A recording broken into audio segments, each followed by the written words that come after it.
Awkward moment of silence while we're not sure if we're on. EP! What is up? It's the week Mr. of Matt. It's the week of July 4th. I still have all my appendages. Bitcoin is up. Wait, no, it's down. Wait, what happened there?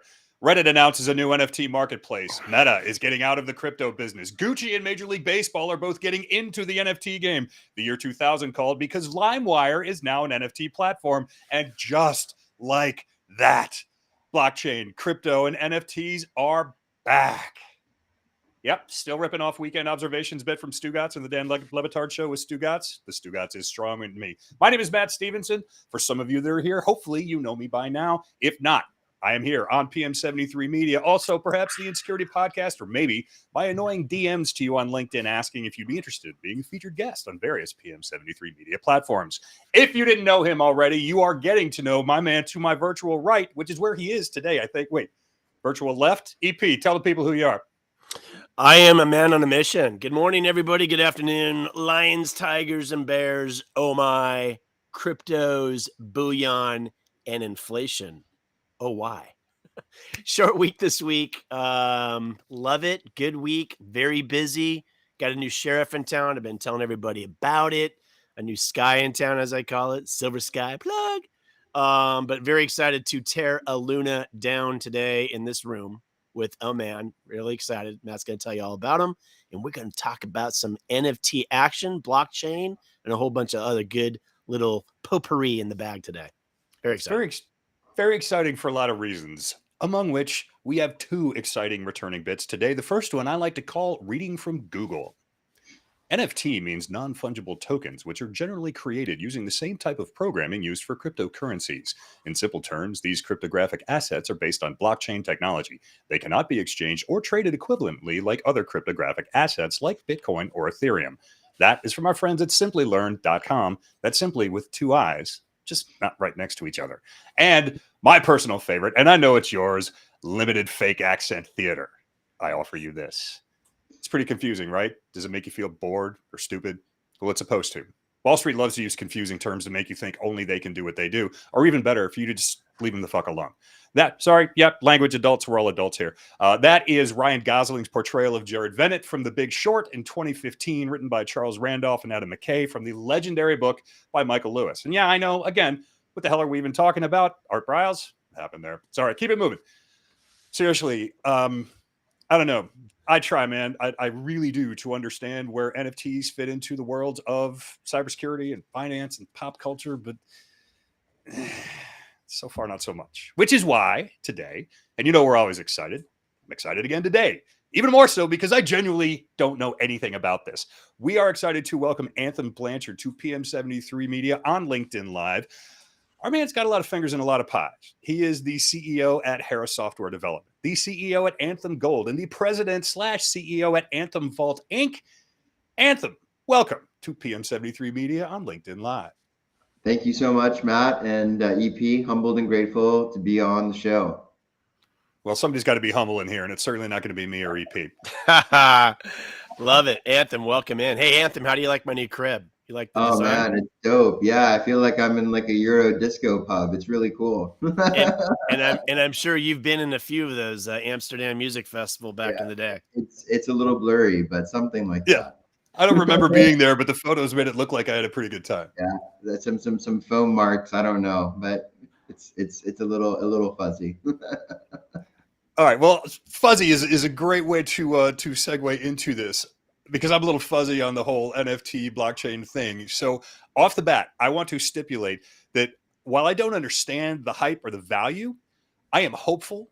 I'm not a skeptic or trying to debunk anything. This is not a cable news shout fest. I love cool, new, groundbreaking stuff. I still just don't get this one. And so that's one of the things that we're going to talk about a lot of different stuff. But Anthem specifically, let's start with what you're doing at Harrisoft, because, man, the tagline, again, reading the internet theater. Zero failure, ransom-proof data applications that ensure perfect data integrity through blockchain protocols. I believe it was Vincent Vega who once said, that's a bold statement. Do you care to break that down for us? You got it. So we're kind of thinking of ourselves a little bit like the Red Hat for Web3. And its newest form of open source software, Web3.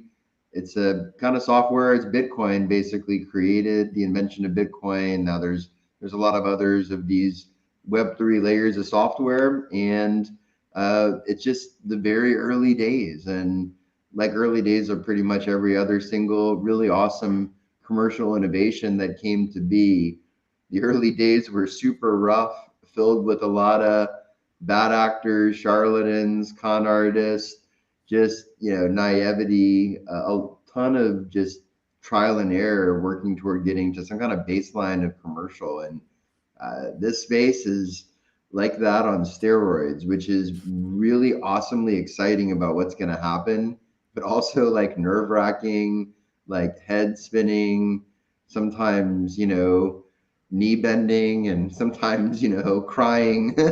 Wait, this all I sounds awful. When do we get to the good part where everybody makes money and is Preston. secure?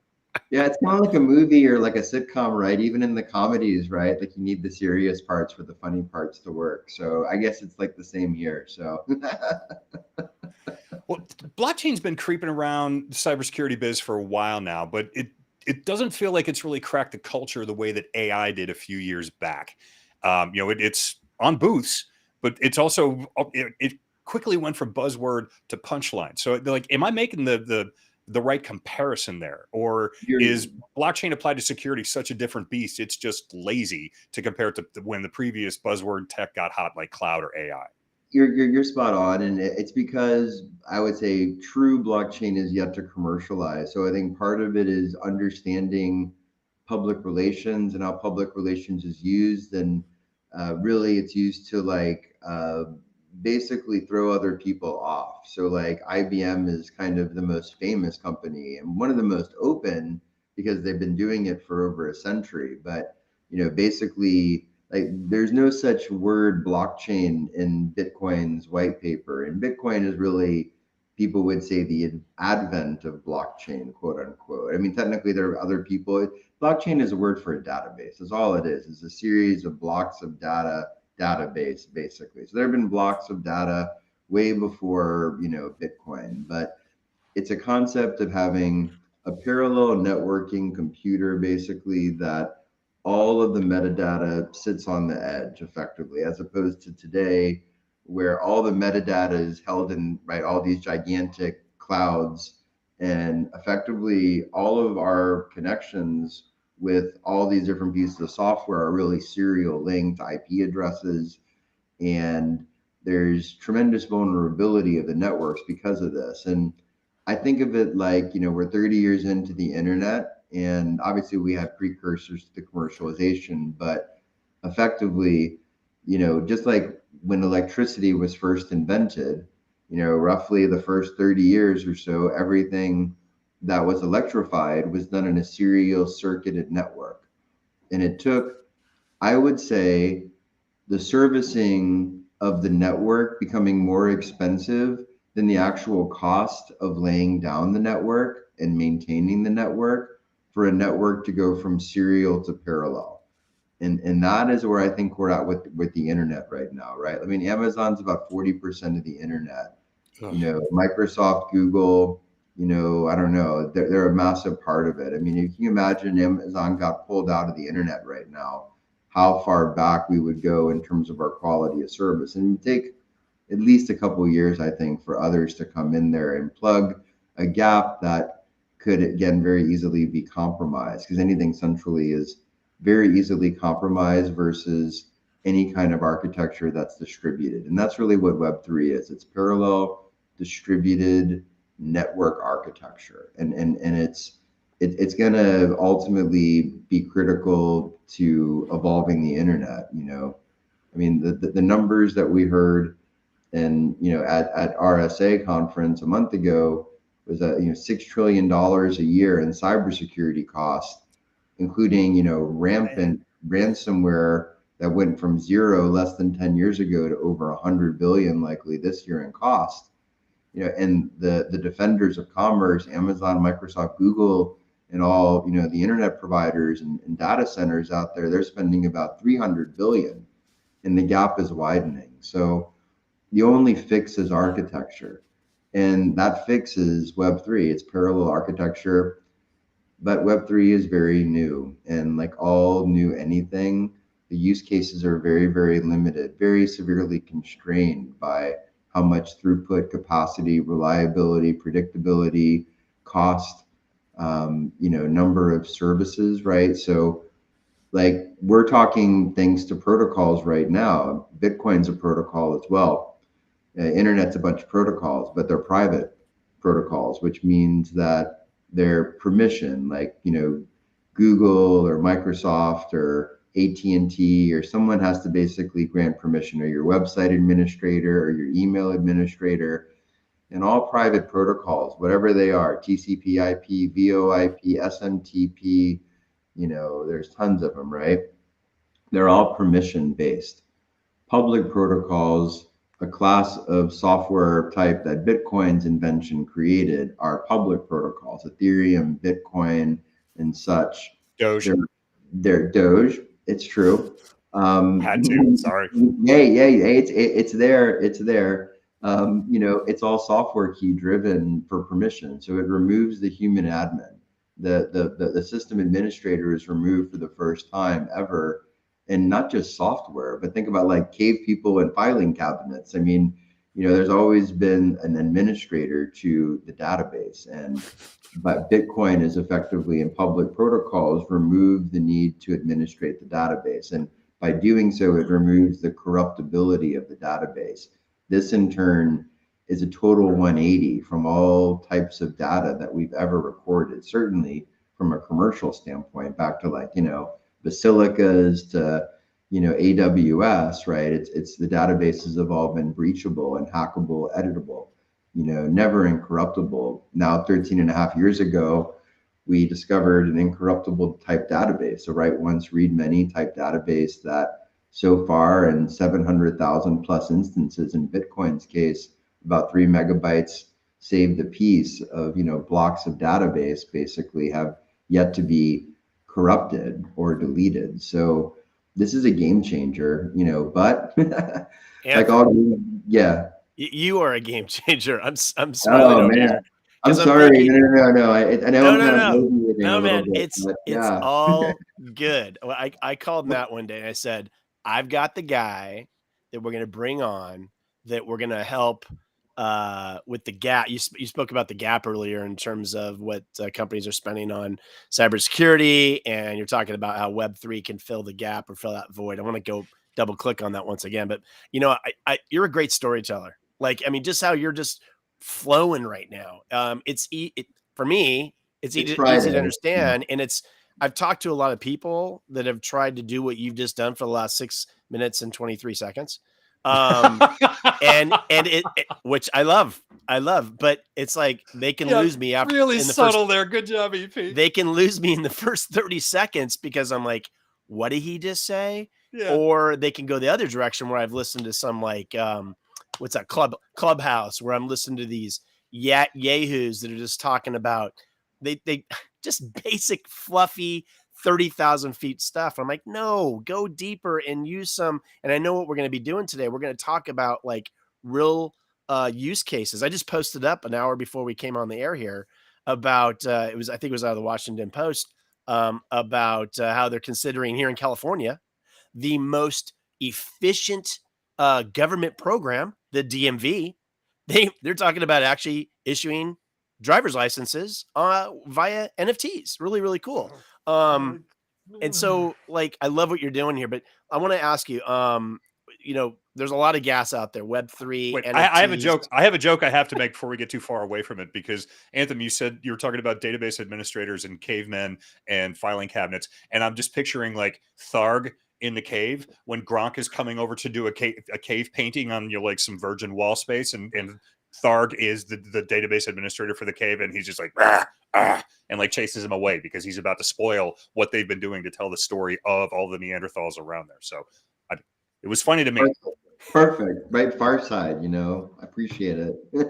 Also, shout out to our man Paul in the wilds of Alaska, literally in the Bering Sea, chiming in with blockchain is the ultimate distributed network. Love it. Paul, you're my Bored Ape. Hey, Anthem. Anthem, Bored Ape, Beeble. What the hell is an NFT? Don't go 30,000. Bring Yeah. us down right above the deck Well, and simple, help the right? peeps. So yeah, so simply put, an NFT is just another entry in a database, and like what we're seeing with like Beeple and Bored Ape and Christie's and that sort of usage of NFT, is what I call flex factor. It's the newest version of pissing contest. It's the reason somebody buys a super expensive anything versus a cheap anything, basically to show off to other people, hey, this is what I'm about, this is my style, and the Bling. reality is that, right, bling bling factor, right? Yeah, anybody under 30, they're blinging to everybody. They're showing off in the digital world. They're not showing off, physical Lambos. They're showing off digital Lambos. So NFTs are basically digital Lambos. They're flex value. It's a flex factor. Oh, so So speaking of Lambos, real quick, I was at the NFT LA show back in like March, and a Lambo pulls up right in front of Staples. I'm sorry, Crypto Center. Ah, Sorry, yes, that that's the right. house that Kobe built. Yeah. That's all. And here's this Lambo covered in circular stickers of Doge. I mean, all over it. Guy gets out of the car. He can't be more than 24, and his whole Gucci setup is all the same thing. He blended in with the car. I'm thinking, you just ruined this Say it. car. Say it. You were gonna. If you don't say it, I will. What a Please. douchebag. Yes, thank you, Matt. Sorry, I think Anthem. they're very Continue. organized, but I think very OCD, but Yeah, like Einstein. If I just only wear Gucci print everything, I can find my car in the parking lot. that's right. The portal to the gate will open. But to EP's point, like it's one of the things why I wanted to open with saying I'm not trying to debunk this, but I see so much of that in the coverage of what is happening with NFTs specifically that it's hard for me to think about guys like Paul who are hardcore technicians. And I know Paul. So I mean that's the thing. This guy does not mess around. So he's not rolling up, on the polar bears on his island in a Lambo that's in a Gucci print. This is a serious technical person who needs serious technical things. So how do we get past this TMZ created model of the NFT rich douchebag into the actual thing that these are practitioners doing serious things that are protecting data, they're advancing technology, and just get over this the flash. Last week we talked about the sizzle and the steak. The steak is what got this guy those dopey clothes, and it's Lambo, so that's kind of cool. Yeah, well, it's kind of like, you need the fat and the meat to make the steak. It's kind of like, you need the gold miners and the pickaxe shovel providers to make the economy. And that's kind of how I look at it, right? I mean, the douchey bag, whatever thing, Lambo, whatever, that's like the gold miners, right? They're the gold miners, but, they're all of this new industry of pickaxe shovel people, right? Web3 software development is now a thing. And so, that's obviously part of what we do, of course, with Aerosoft. But, that's now creating new applications for the tech. It's just like back in the early 90s, all websites, you couldn't transact off of them literally because they weren't dynamic websites or there wasn't SSL. So, in the very beginning, it was all purely speculative, but in the case, I would say of like Bitcoin, Ethereum, right? It was a store of value equivalent, right? People were using this as digital payment and store of value equivalent. They still do.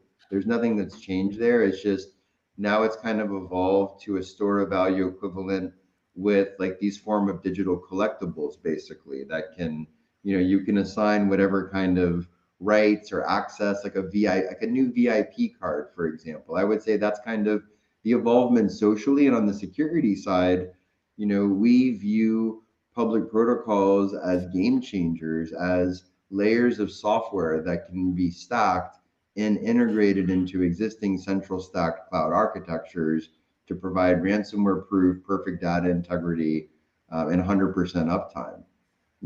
Those are Web3, Bitcoin, Ethereum are layers of distributed cloud computing. And our thesis is the world has to go to cloud distributed from cloud central today. because like the numbers don't lie, right? 6 trillion and counting in costs for the good guys, and to take on, and the good guys are having to spend, they can only spend a few $100 billion a year to defend it, right? It's an architectural nightmare, and it can't just migrate all central cloud data because it's corruptible. So all you can do is hope to integrate, start having redundant, basically data series and databases, data sets that are basically replicating what's going on in the corruptible data sets, and then over time these new incorruptible data sets start having new associations and start replacing services basically that are getting run in the central stack. And that's kind of what we see this next 5-10 years being really a big wave of. We've got a good question from Dave in a car phone in Kentucky. He's going to hang up and listen. But I made the comp to needing the TMZ thing for, I don't know if you call it NFT an industry. Is it a culture, a technology? But do you need that type of TMZ hype first to make it palatable to people so that they actually will be willing to listen? We see that we hear the stories about Beeble and Bored Ape Yacht Club, and then you're like, well, now let me explain to you what is behind that and why that happened. Exactly. It took Silk Road. It took, Mount Gox. It took, ICO scams. It took BitConnect. It took all these scams and things that have happened and continue to happen, right? I mean, Luna Coin, Celsius, we require rampant speculation to gain rampant curiosity, because ultimately we have to adopt something. And the only way for us to adopt something that's pre-commercial is to be totally speculative. And the more speculative it is, the more likely we'll adopt it pre-commercialization. And it's the adoption that ultimately leads to the commercialization. So yes, I totally think that it's a flywheel basically, and it's a great indicator of commercialization of some new technology, maybe being within 5, 10, 20 years of commercial application, and just how big the application is. Like look at ARPANET, DARPANET, right? The internet is built as a disaster recovery system for the US military and its syndicate, and we base all world commerce upon it now. I mean, but it took how long? 25 years to even get to the 90s, to get to the beginning of the internet, right? From that. And then it took 30 more years to get to today. But think about that life cycle. In 25 years, it went from this esoteric thing that we were watching movies like War Games, and now, like you just said, the entire world economy is based on it. So and things only get faster. It's not like we're going to slow down and be like, you know what, maybe let's take 50 years this time. I'm about to clear out and let Edward do some ISO ball, but I got one more question. Again, me being the one who is ignorant of this stuff. Again, I'm hopeful. I'm uninformed, and it's been a rough stretch for cryptocurrencies and NFTs recently. So as someone who understands cybersecurity but does not understand this particular part of the technology, when I see crypto prices cratering and NFT owners being scammed, should that shake my faith in the tech? Or am I just blaming all tomatoes, because I bought one bad bottle of ketchup? I think it should make you question the reliability for commercialization.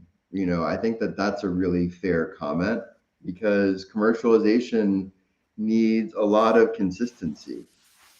Commercialization craves consistency. The more variability, the more cost, right? The more you have to hedge, the more you have to add other layers, the more cost. So, the realities of what we're seeing is that we are still pre-commercialization, and that's what the price action, I would say, is showing. At the same time, what I think is unique about this cycle of Bitcoin and crypto's price and dollars up and down, first time ever it's tracked US interest rates.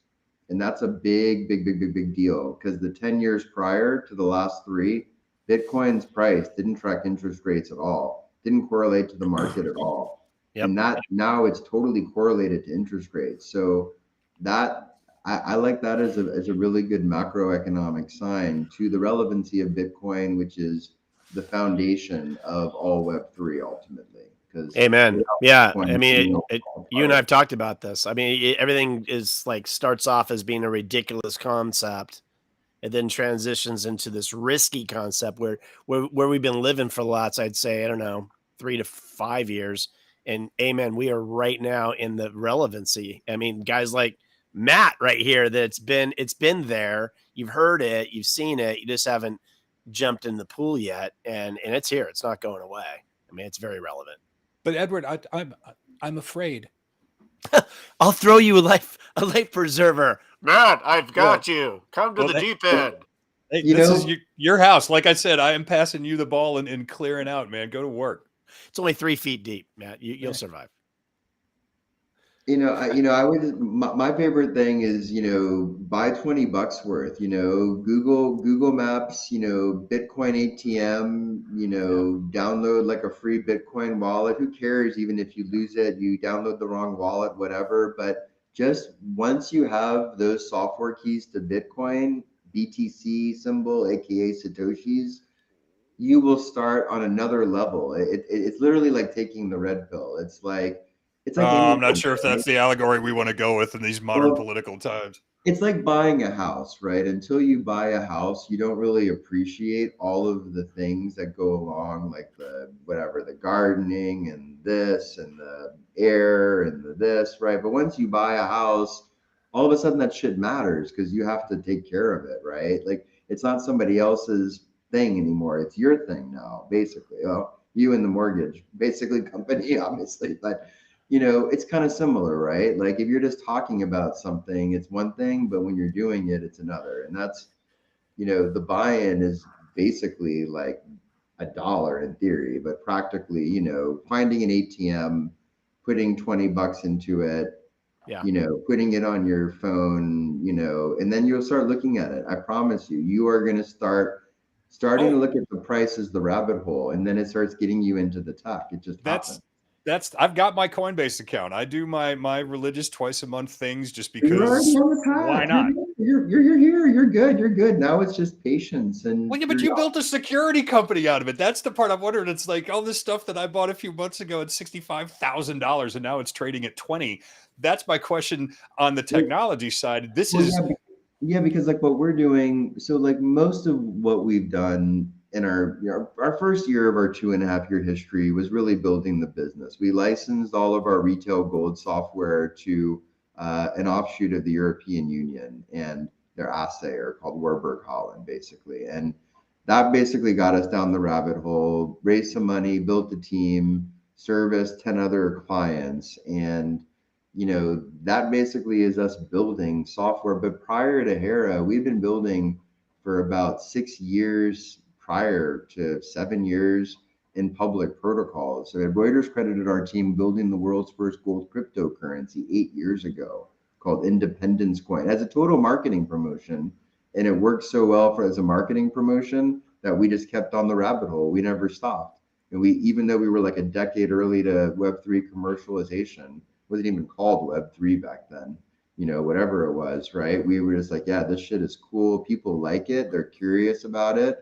We see how cool it is and how eventually this could really take over. And, so far it's been that curiosity. We haven't rugged anybody. We haven't abandoned anybody. We haven't abandoned any of our project stakeholders. We've merged everything into a single organization and we basically piggybacked off of what we've done before. And in 9, 10 years of being in this space in a row, building, getting our hands dirty operationally, maybe we're 1 out of 100 or less that haven't abandoned.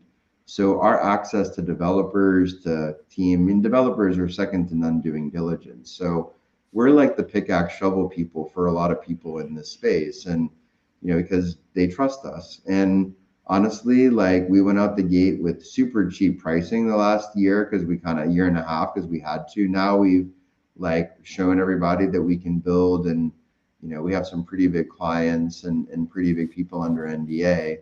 And yeah, it's just doing really simple applications, basically of Web3.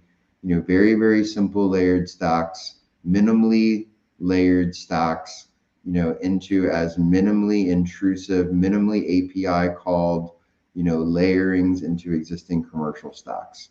That is our go-to-market, and like working through as many intermediaries, MSPs, MSSPs, any other kind of syndicators out there of, these enterprise services. We think we're more of a partner than we are a competitor.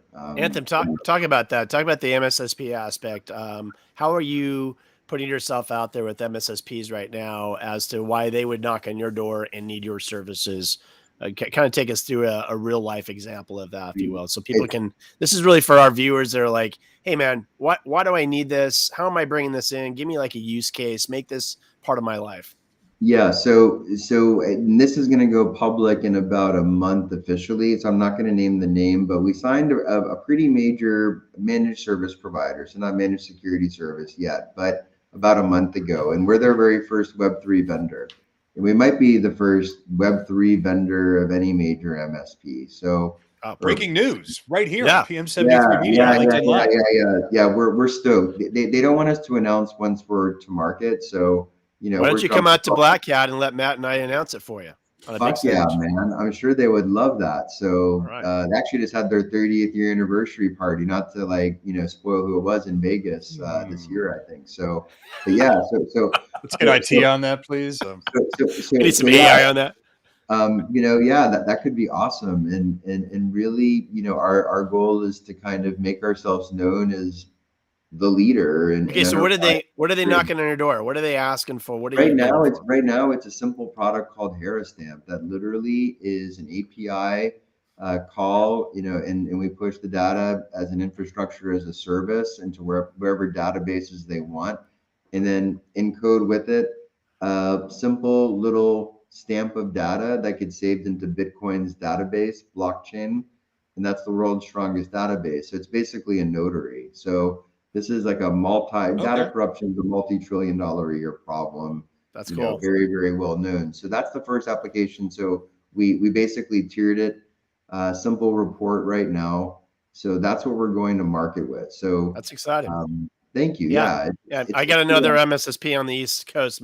More than happy to introduce you to. Maybe we can talk about that after hours. I'm the noob. I'm the Web3 nerd. Yeah. I'm not the MSP nerd. So we need like a coalition. So don't downplay yourself. You mentioned the red pill earlier, and yes, you Stop are with the my red pill. You are my Morpheus. Red pill. I'm going to ask you a question. Magenta. I'm going to ask you a question. So let's play Anthem, the author of the book of Web3. Do you think this book of Web3, if we could knock it down by the number of chapters, what chapter are we on right now? And how many more chapters do you think need to be written? Just kind of play with it. I think we're about in chapter 2, maybe really? Towards the end of chapter 2 of, maybe, if we had 10 chapters, right? I would say, we're still ridiculously early. That might even be early. I mean, it's such an evolutionary invention that we created as humanity, and it was obviously the timing was necessary. So, to create incorruptible record keeping is a first in humanity. Forget digital, analog, digital. I mean, even, arguably in nature in some ways. I mean, it's kind of incredible what Bitcoin's database represents. I mean, it's so simple because it's such a small amount of data, but you basically replicating now this data structure, this architecture and data structure and model. And basically, like every other protocol software out there, network software that's secured and served by a network, one protocol, one utility, right? HTTPS 1, TCP 1, VoIP 1, SIP 1, right? SMTP, right? All these things are one. And we've been using these protocols for decades successfully. So we kind of know that already. So we've got some people in the house. Sorry about that. What do you got, Grubhub dropping off there? Or all good. So keeping it real. So that's a real background, baby. That's a real deal. But we're in Oklahoma, so we've got all kinds of crazy critters here. So it's the beauty of being live.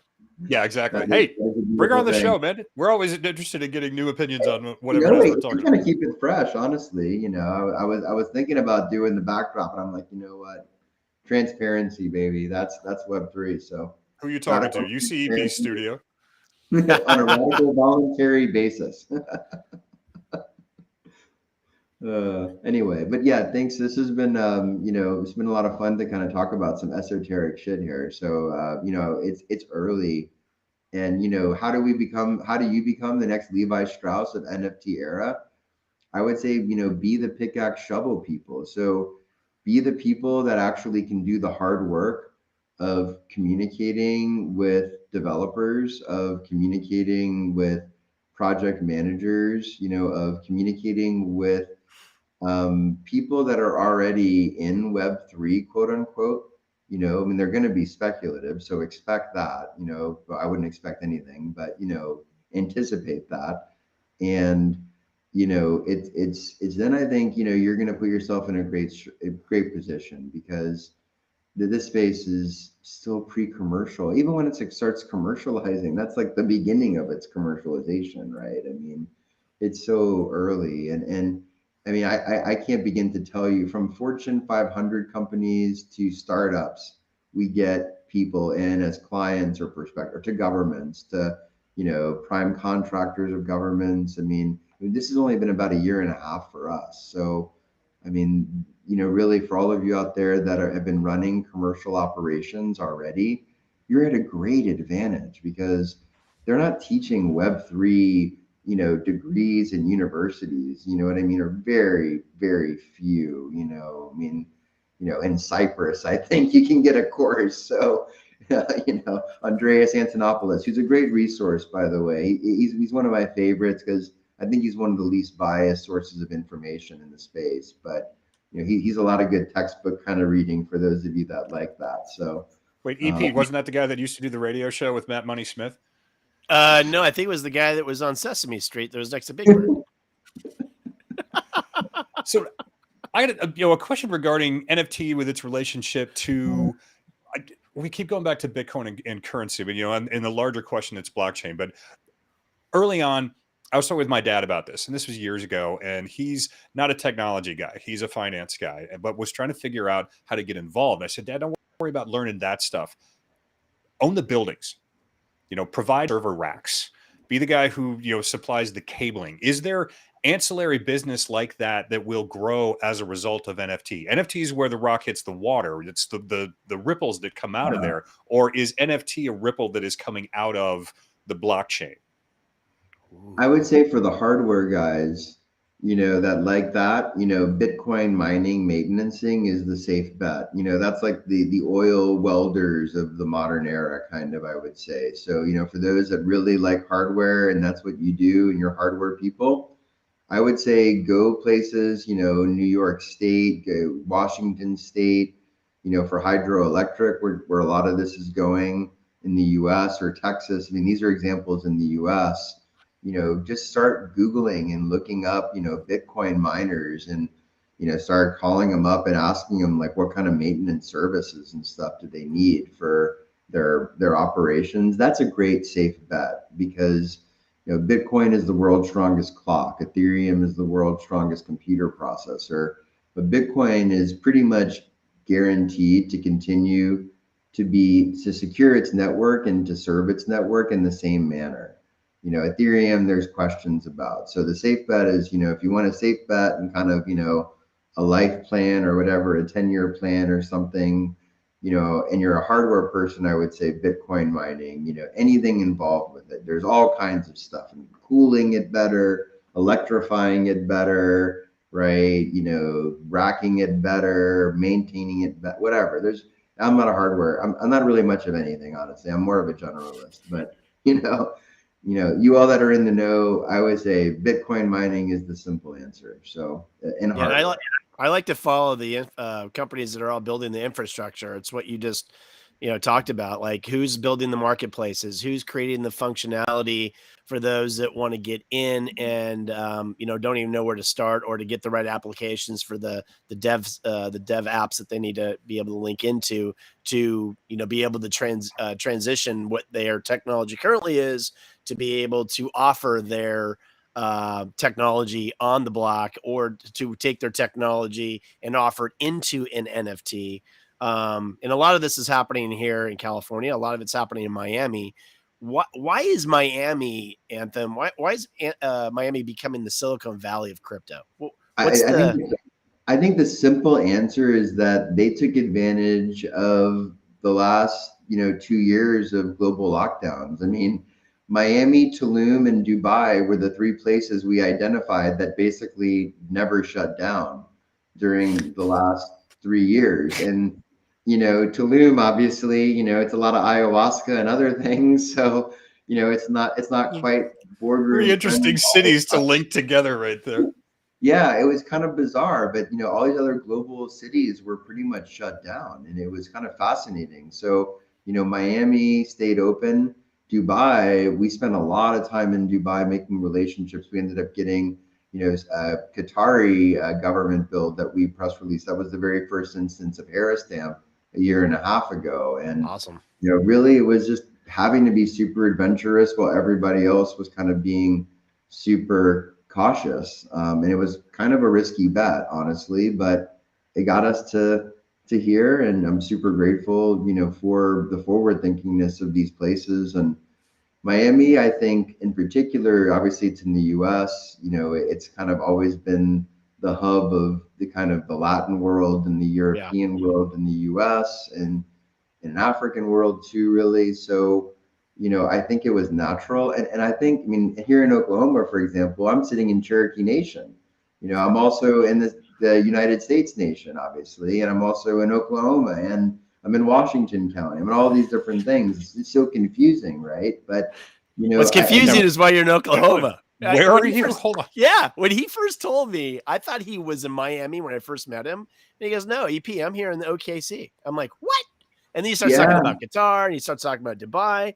And the Ville, Bartlesville. We're in Bartlesville. So it's hey, Anthem, if you need a couple of chaperones. Plastic was discovered. Plastic was invented in this micro city right here, baby. Such a trendsetter. Love us, hate us.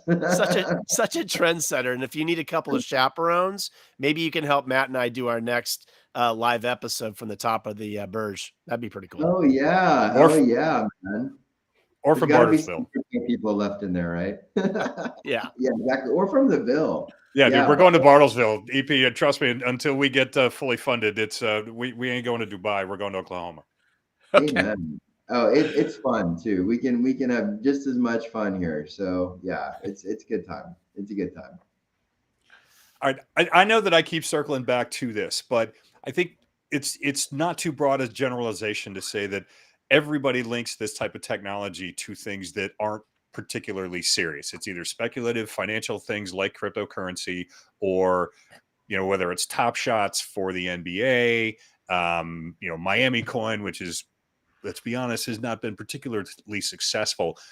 For the layman, what are we missing? And you've had some great comparisons on this, and I want to come out of this really fully understanding, because you get 60 whole minutes to describe this entirely new technology that's changing the course of humanity. How do I explain this? I know generationally, it's not that my parents are going to be able to understand, but even to someone like my brother, who is more of a boots on the ground guy when it comes to technology and finance. Like, why do we say, like, dude, next time around when you're signing into Netflix, NFT is how you keep not only your thing safe, but how Netflix keeps you from sharing it with all of your friends. So, like, from a benefit statement, which I think is probably the most applicable for people, basically Web3, NFT, all of these creations of Web3 are leading towards the producers and creators having the upper hand in the commercial ecosystem, whereas distributors today and for thousands of years and beyond probably have always been the ones that have had the upper hand in commerce. And the reason for that is because all of our data that commerce has been based off of has been corruptible. And so it's been impossible to purely prove quality. So it's basically a race to the bottom. Like, how much more does one really think that the cost of goods are for a Louis Vuitton purse or like a Hermes purse versus a Coach purse? But yet, look at the prices, right? So, there's always been this kind of issue. And so I think it's going to lead to all of us becoming creators as a result, because it's going to create this massive incentive that's never existed before. Because before it's always been like, the modern day version, oh, give all of your margin to Walmart or Amazon and just be happy that you have top line existence. That's our modern day version of it. But this has existed for thousands of years. It all has to do with the corruptibility. So, my hippie hat says world peace, because we'll eliminate violence and commerce, because violence comes from fear, and the fear comes from the unknown, and trust is a 1 or a 0, a binary, and it's always rounded down to a 0, and it's never been a 1, because it's always been corruptible. So that is my kind of hippie dippy hat. But that's maybe like the 30-year plan. Anthony, how many windows in your VW bus? Yeah, legit, Yeah, right? totally. Get the Airstream VW combo. So you Yeah. get the VW pulling the Airstream, or no. When you go to Tulum for the next conference. Yeah. Yeah. Hey, that'd be a good Depp, right? take us on tour, the Anthem tour. I can see that happening. Speaking of that, though, what's next as far as the industry? And again, this is, NFTs are still relatively new. When cybersecurity was becoming a thing, we didn't automatically have RSA with 60,000 attendees and Black Hat with 30,000. Where are the events? Obviously, there was a big one in Miami EP you just went to. I think you mentioned one in LA. Are there signature things that people can go to talk to everyone around the industry? Yeah, there's going to be the carnival barkers in there, but there's also going to be the pillars of the technology that are, whether they're doing sessions or going to visit the booth. Like, where do you go to talk to people, both to get them interested in what you're doing, but also to find out more about what other people are doing? Hey, so shout out to the carnival. Shout out to the carnival barkers. Yeah, I would say so. We have to shout out to ETH Denver, because we co-sponsored their conference this year. They're probably the biggest Ethereum developer conference in the world. They had about 10,000 really cool DJs there. It's like, what's it called? What's it called again? ETH Denver, ETH Okay. Denver. Thank you. So, for tech heads out there, for the Black Hat types, that's probably the one to go to. They had it, I think it was in March, or March or April. So yeah.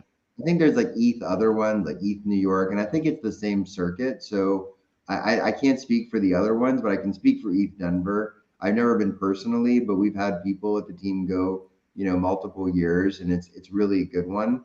I would say for people that are more the artistic creative types, or speculator types, my friend Justin Wu has got Decentral. That's his conferences. He was just in Austin as part of Consensus CoinDesk, and then another friend, Josh Krieger, he helped put on, or I think he was the founder of the NFT LA conference. And then I know Logan, who works with us, has spoken at NFT NYC, and that just happened. And I don't really know who the origin or who, the team behind that, but it seems like it gets pretty good notoriety. I mean, I would say those ones are probably more for like the speculators and the artists. And I would say for the developers, I would say, the Ethereum conferences, because Ethereum is the most notable. I mean, like, we work in other, public protocols like Flow's Dapper, for example, but, Flow's Cadence language is a brand new programming language that was only invented like less than 5 years ago or something. So let's get the Herasoft OKC going. Let us help you. Well, Tulsa, technically Tulsa is our sister city here. So we're 40 miles from Tulsa, but we love OKC. So, we've got a lot of friends, and I, think maybe one of our newest members of our team is in OKC, but it's going to be a thing today we'll find out more about. So thoughts and prayers. So we'll call it the Hella Hera. Amen. Amen. You are the Stugats of this organization, man. Always on the move, always making the play. No. It was our mutual friend that introduced us, Tony. I think that suggested Silicon Ranch. So that's I what like we're thinking. that. We'll call this kind of, Tulsa, Bartlesville, OKC, Oklahoma, maybe like Northwest Arkansas, because that's the Waltons, and we're all friends. So we'll call this region, Yeah. Silicon And Valley. we'll give Tony a plug. He can come in with his segment called Zero Trust All In. Legit. Oh All right. my God, no free ads, you guys. Come on. I'm on a roll. Oh, always, always. TGIF. All right, we got about 10 minutes left, so let's shift into leadership corner here. Anthem, let's talk about you.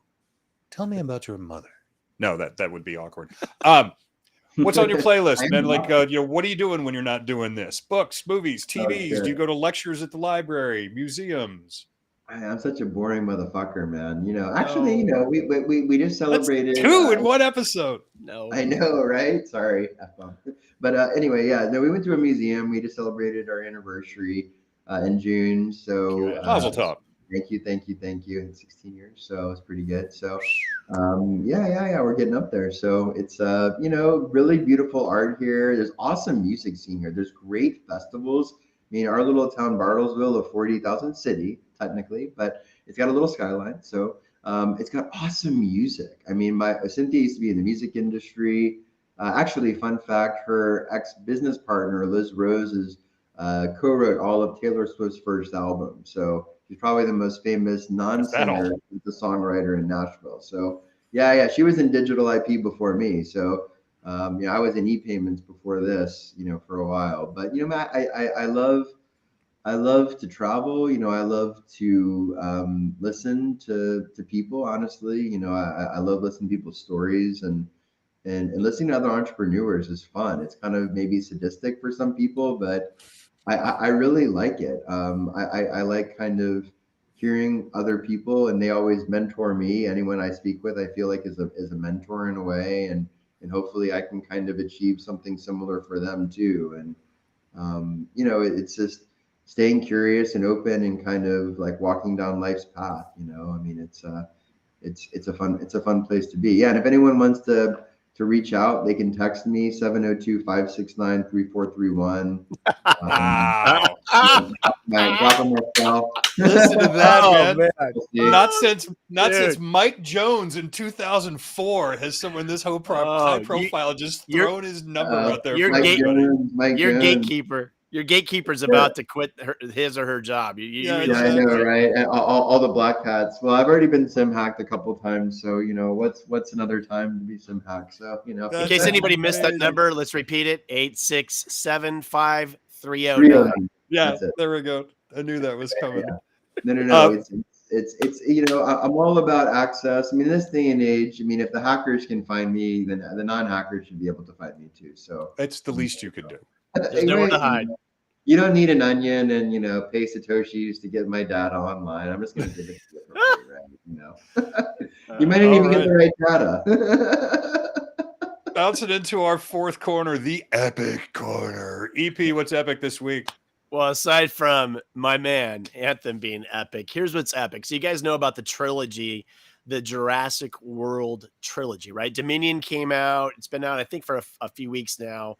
And it actually cracked. It's the 7th largest film to go over 600 mil. And there's another Jurassic auction that's taking place in the NYC at the end of this month. On the 28th, Sotheby's is going to have an auction. You ready for this? It's going to have a replica of it's like humongous replica of a full-on dinosaur skeleton, a 76 million year old dinosaur skeleton. So if you're interested, Matt, for like the man cave somewhere in the Stevenson Casa, and you want to put something really cool in there that's going to shake some eyes, I don't know how Anthem can help you with Herasoft and how much Doge and how much Ether and how much everything you're going to need to get for it. But it's happening at the end of the month. And I think that's pretty epic as far as all things considered today. Well, yeah, and it's a replica because the actual skeleton is in Nicolas Cage's house in New Orleans, I think. The good news is that Anthem and his crew are going to be able to verify the authenticity of the actual dinosaur because it's an NFT. It's not an actual dinosaur. Oh, Anthem. Yes. Let's get that onto a Which Harris-Soft means we stamp. can turn it into a limited series. Yes. Limited. We're Anthem. gonna call it Dinogecoin. No, we're going to call it, Anthem will love this. We're going to call it Hercules. You There like you that, go. Anthem? Right. You're welcome. You're welcome. All right. You've already given the people your phone number. Thank you for that. But if there's any other way that the citizenry would like to get in touch with you, shameless plug time, man. You got, man. like we said, you got a lot of figures and a lot of pies. Any social media Yep. cues, any of that stuff? What's up? How about fax number? Of course. Yeah, Twit. You know, I don't know. I'm about like a 5 times a week Twitter person, so you can hit me up there. Anthem Hayek. You know, LinkedIn. I've got like a crazy amount of people on there, so you know, let's connect there. Of course. You know, Facebook if you want for fun, or Instagram, of course. You got myself. Text me is probably the best way if you want to reach out. You know, anthem@harrisoft.com. You can email me too. So, Good Lord. you All know, the 2FA is out the window. it's fine, but you know, it's because I've been already screwed so badly by so many of these 2FAs. So that's what drives me to do a lot. I mean, we've got a single sign-on product that's probably about 6 months away from deployment that uses NFTs as a security token. So because I've been sim hacked multiple times personally, then I can attest. I mean, I know how poor these 2FA mechanisms. They're really like phantom mechanisms. It's kind of like, you know, security. You know what I mean? It's kind of like if somebody really wants to get in there, it's the king in the castle problem, and it's the problem with any serial network. You know, it's the only way to fix a serial network is make it parallel, eliminate all of its single points of failure. It's like an old school Christmas light, right? Remember the old school Christmas lights? If one bulb went out, the whole strand went out, right? And then we went to parallel, right? Yeah, exactly. That's the same microcosm example of exactly what we're suffering with cybersecurity. It's because the internet is masked. Basically, it looks kind of like a parallel network, but really it's a bunch of serial networks. It's Such a great analogy. Yep. Wait, I've just now realized this entire thing has been a long play. Even you giving out your personal cell phone number and your email address to set up the fact that you're about to roll out a single form authentication product in about 6 months. It took me 57 minutes, but I get it. This is one of the most clever advertising guerrilla campaigns I've ever seen. Block and bridge. That's what they teach you in public relations training. So yeah, there we go. Serial. Yeah. On that cynical note, we are going to call it. Thank you for joining us on this blazing hot Friday. For most of you, I assume it's supposed to be record heat for the summertime. But for more information on all that's good in the world of cybersecurity and really just kind of the cool stuff that's happening in tech writ large, make sure you check us out. We're doing this every Friday at noon Eastern, 9 Pacific, and then figure your GMT plus or minus after that because I can never figure out what time it is anywhere else. If you're looking for us, you know you can find us at PM73 Media on Twitter, as well as LinkedIn and Instagram, and also the podcast. It's been a little quiet for a couple of weeks, but I'm about to drop a boatload of stuff. A lot of good stuff. Also, this show. So we're going to be ripping these and put them over there. So if you want to listen again, if you weren't with us today, or just know that you don't always have to watch, but we'd prefer if you do. EP, what about you? What's going on? Where can they find you? You guys can find me at Epic Starts with EP, all things social, LinkedIn, Edward Preston .ai, and anybody with security needs, Silver Sky, hit me any of those mechanisms, send me an email, epreston@silversky.com. I'm a little bummed you didn't mention TikTok and all of the social. Oh, I said it. I said all Insta, TikTok, Twitter. Epic Starts with EP. Yes, please let everyone go to Edward's TikTok channel, please. That's what I want to see. Hey, got some good stuff coming, baby. Oh my God. My name is Matt Stevenson. You know you can find me at PacMat73 across all the socials, Twitter, Instagram, and LinkedIn. Sadly, I am not on TikTok, and I won't be either. Thank you for that. Anyway, also look for the podcast, PM73 Media on Apple, Spotify, Audible, Ghana, wherever you get your podcast. All we ask is you subscribe, rate, and review. Thank you, audience, for tuning in. Also, those who have show ideas, guest suggestions, or if you would like to be a guest, text Anthem because you've got his phone number, and then he'll call us because I'm sure as hell not giving you mine. Until that time, enjoy your weekend. We got 3 weeks till Black Hat. We got some great guests coming up, and all roads point to Vegas. We will see you next week. Thanks, And guys. Anthem, please don't say fuck one more time. I don't think we can do it 3 times on the same show. Sorry, my bad. I don't want to offend anyone else. So sorry. We're all adults here. Too late now. Anybody, we'll